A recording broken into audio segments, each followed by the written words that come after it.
आज दिन पाणीपाग सूचना वीडियो को संपूर्ण देखंतु। वीडियो भल लगे वीडियो गोटे लाइक करे सहित चैनल को सब्सक्राइब रखंतु।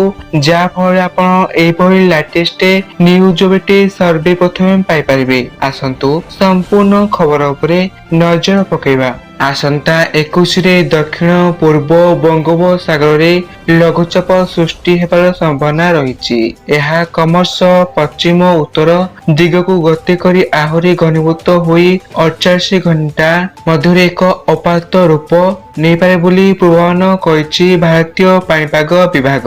तेणु अन्यपटे अक्टोबर मासरे ओडिशा रे बात्या भय रहउथिबा बेले अपात जाई पूर्वानुमान करिछि पाणीपाग विभाग।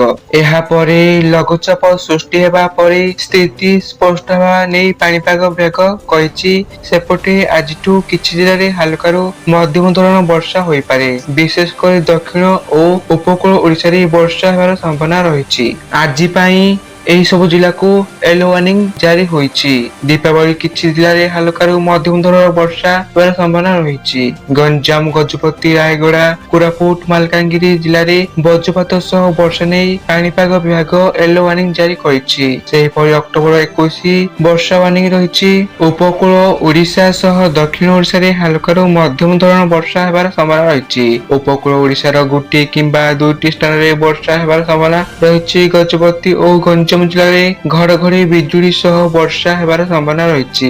एही दुईटी जिला को येलो वार्निंग जारी करिछि पाणीपाग विभाग। ये थिला आज दिन पाणीपाग सूचना। आपण माने वीडियो को संपूर्ण देखथिबारु आपण मानकु धन्यवाद।